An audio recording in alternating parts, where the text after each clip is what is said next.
اہم ترین خبر آپ کو دیں گے۔ تازہ خبر آ رہی ہے کہ لیبیا کے ساحل کے قریب تارکین وطن کی ایک اور کشتی ڈوب گئی ہے۔ خبر ایجنسی کے مطابق ڈوبنے والی کشتی میں 55 تارکین وطن سوار تھے۔ اہم خبر آ رہی ہے، ماضی میں بھی ایسے واقعات پیش آئے ہیں، جس میں تازہ واقعہ لیبیا کے ساحل کے قریب پیش آیا جب تارکین وطن کی کشتی ڈوب گئی۔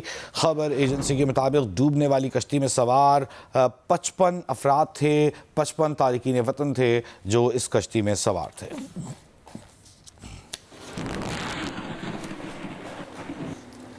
وزیر اعظم شہباز شریف کا کہنا ہے کہ پاکستان میں مصنوعی ذہانت کے شعبے میں عالمی سطح پر قدم رکھنے کے لیے پاکستان تیار ہے۔ نوجوانوں کو جدید علم مہارتوں سے آراستہ کرنا وقت کی ضرورت ہے۔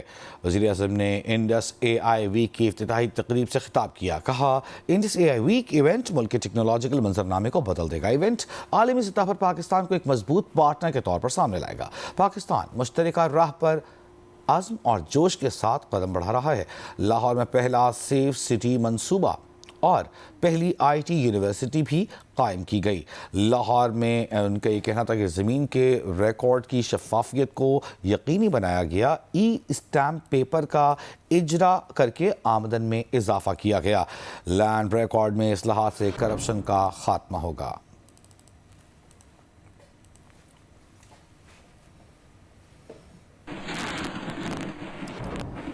وزیر اعلیٰ خیبر پختونخوا کو گداگری کے خاتمے سے متعلق بل پر بریفنگ دی گئی۔ بھیک پر پہلی بار وارننگ دی جائے گی۔ بحالی مرکز یا 1 ماہ قید اور جرمانے کی تجویز بھی سامنے آئی ہے۔ بار بار بھیک مانگنے پر 1 سال قید، 50,000 روپے تک جرمانہ کیے جانے کی تجویز رکھی گئی ہے۔ منظم اور جبری بھیک میں ملوث عناصر کے لیے 3 سال قید اور 4 لاکھ روپے تک کا جرمانہ تجویز کیا گیا ہے۔ وزیر اعلیٰ کے پی نے بل صوبائی کابینہ میں پیش کرنے کی منظوری دے دی۔ کہا، نیا بل گداکروں کے منظم نیٹ ورکس استحصال کے خلاف فیصلہ کن وار ثابت ہوگا۔ بچوں کو بھیک مانگنے پر لگانے والوں کے ساتھ کوئی رعایت نہیں برتی جائے گی۔ بچوں کو گداگری سے نکال کر تحفظ دینا حکومت کی آئینی اور اخلاقی ذمہ داری ہے۔ بحالی مراکز، ہنرمندی، روزگار کے ذریعے بھیک کے ناصور کو جڑ سے ختم کیا جائے گا۔ بھیک کو پیشہ اور کاروبار بنانے والوں کے خلاف زیرو ٹالرنس پالیسی اپنائی جائے گی۔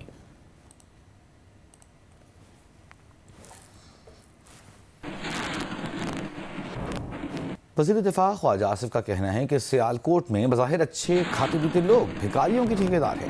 گداگروں کے خلاف کریک ڈاؤن پر یہ ٹھیکیدار سفارشی بن کر آ جاتے ہیں۔ اس گھناؤنے کام میں ایئرپورٹ پر مختلف محکموں کا عملہ حصے دار ہے، مال بنا رہا ہے۔ سیالکوٹ میں یہ لوگ زیادہ تر جنوبی پنجاب سے آ کر ہوٹلوں میں رہتے ہیں، دھندا کرتے ہیں۔ یہی مافیا انہی بھیک منگوں کو ہزاروں کی تعداد میں خلیجی ممالک بھیج رہا ہے، جس کی وجہ سے ان خلیجی ممالک نے ہمارے ویزے بند کر دیے ہیں۔ انتظامیہ اور پولیس کی حالیہ کارروائیوں سے اس گھناؤنے کاروبار میں کچھ کمی آئی ہے، لیکن اس کے باوجود اب بھی بھکاری نظر آتے ہیں۔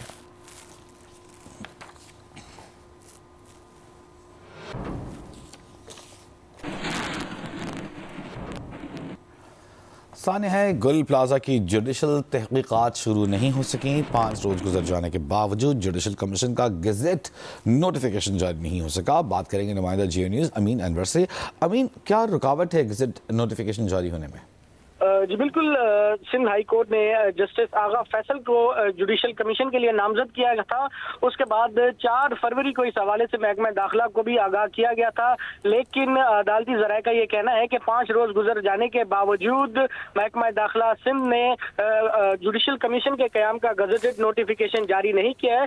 سندھ ہائی کورٹ نے محکمہ داخلہ کو ایک مکتوب اس حوالے سے ارسال کیا ہے، ذرائع کا یہ کہنا ہے، جس میں یہ کہا گیا ہے کہ Sindh tribunals of inquiry ordinance 1969 کی سیکشن 3 کے تحت جوڈیشل کمیشن کا گزٹڈ نوٹیفیکیشن جاری ہونا لازمی ہے، اور جب یہ گزٹڈ نوٹیفیکیشن جاری ہوگا اس کے بعد ہی کمیشن فعال ہوگا اور اس کی کارروائی جو ہے وہ آگے بڑھائی جا سکے گی۔ اس ذرائع کا یہ کہنا ہے کہ رجسٹرار سندھ ہائی کورٹ کی جانب سے خط لکھا گیا ہے محکمہ داخلہ سندھ کو کہ جوڈیشل کمیشن کا جو گزٹڈ نوٹیفیکیشن ہے وہ جاری کیا جائے تاکہ جوڈیشل کمیشن اپنا کام جو ہے وہ شروع کر سکے۔ بہت شکریہ آپ کا امین انور۔ پاکستان ریفارمز رپورٹ 2026 کا اجرا کر دیا گیا ہے۔ رپورٹ کے مطابق 135 اداروں میں 600 سے زائد گورننس اصلاحات ہوئیں۔ پاکستان ریفارمرز رپورٹ پر بات کرتے ہیں، ہمارے ساتھ ٹیلی فون لائن پر موجود ہے وزیر مملکت برائے خزانہ اور ریلوے بلال اظہر کیانی۔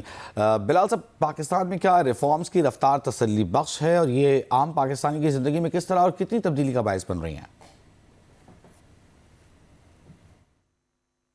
جی بہت شکریہ جی مجھے دعوت دینے کا اور موقع دینے کا۔ دیکھیے جی، آج یہ جو ایک رپورٹ آئی ہے یہ اگین تصدیق کرتی ہے ان اسٹرکچرل ریفارمز کی جو موجودہ حکومت پرائم منسٹر شہباز شریف صاحب کی قیادت میں کر رہی ہے اور جس کے نتائج بھی آپ کو عملاً نظر آ رہے ہیں۔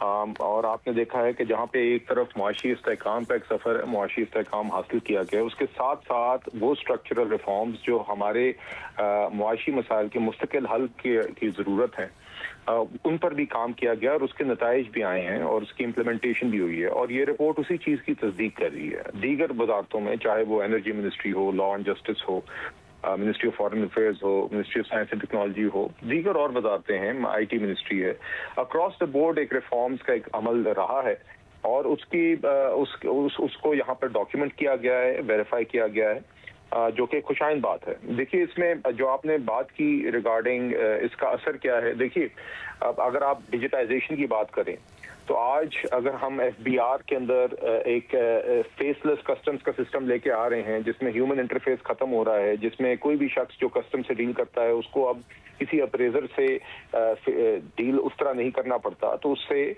ہماری جو عوام کی انٹریکشن ہے with FBR with the state دا اسٹیٹ اسی میں بہتری آتی ہے، اور اس میں جو ایک ٹرانسپیرنسی کا عمل ہے وہ بہتر ہوتا ہے، اس میں جو لوگوں کا وقت کا ضیاع ہوتا ہے دفتروں میں بیٹھنا اس میں وہ عمل ختم ہوتا ہے، اور تو ڈیجیٹائزیشن سے ٹرانسپیرنسی بھی آتی ہے، آپ کی کاسٹ بھی کم ہوتی ہے، لوگوں کا وقت بھی بچتا ہے، لوگوں کو جو دفتروں کے پھیرے مارنے پڑتے ہیں وہ بھی بچ جاتے ہیں، اور جو اور ہمارے بدقسمتی سے مسائل ہیں جو ٹرانسپیرنسی کے آتے ہیں، اکاؤنٹیبلٹی کے، وہ بھی حل ہوتے ہیں۔ تو اس میں دیگر ریفارمز ہیں، چاہے وہ کیش لیس پاکستان ہے، چاہے وہ پاور منسٹری ہے، چاہے وہ پرائم منسٹر نے کے ٹیرف ریفارمز ہیں جس کے اندر ٹیرفز کم کیے جا رہے ہیں معیشت میں کمپیریٹیونیس بڑھانے کے لیے، چاہے وہ اے ڈی آر کے ریفارمز ہیں لا منسٹری میں جس میں کیس مینجمنٹ کو ٹرانسپیرنٹ اور بہتر کیا جا رہا ہے۔ یہ رپورٹ جو ہے ان سارے ریفارمز کی، چاہے وہ ریگولیٹری ریفارم پیکج ہے جو بورڈ آف انویسٹمنٹ کی طرف سے کیا گیا ہے جس میں ریگولیٹری ریڈ ٹیپ کو کم کیا جا رہا ہے، ان سب کو اس میں ڈاکیومنٹ کیا گیا ہے، اور آپ نے دیکھا ہے کہ پی آئی اے کی نجکاری بھی ابھی کی گئی ہے جو پہلی دفعہ پاکستان میں باقی کافی حکومتوں نے کوشش کی، اس کے بعد مکمل کی گئی ہے۔ بہت شکریہ بلال اظہر کیانی صاحب آپ کا۔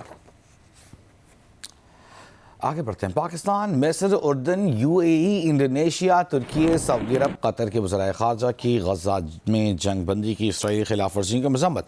مشترکہ بیان میں فلسطینی عوام کے حق خود ارادیت اور آزاد ریاست کے قیام کی مکمل حمایت کا اعادہ کیا۔ 1967 کی سرحدوں پر فلسطینی ریاست اور القدس کے بطور دارالحکومت کا مطالبہ۔ کہا، مقبوضہ مغربی کنارے میں اسرائیلی اقدامات تشدد اور عدم استحکام کو ہوا دے رہے ہیں۔ اسرائیلی اقدامات بین الاقوامی قانون اور دو ریاستی حل کی کھلی خلاف ورزی ہیں۔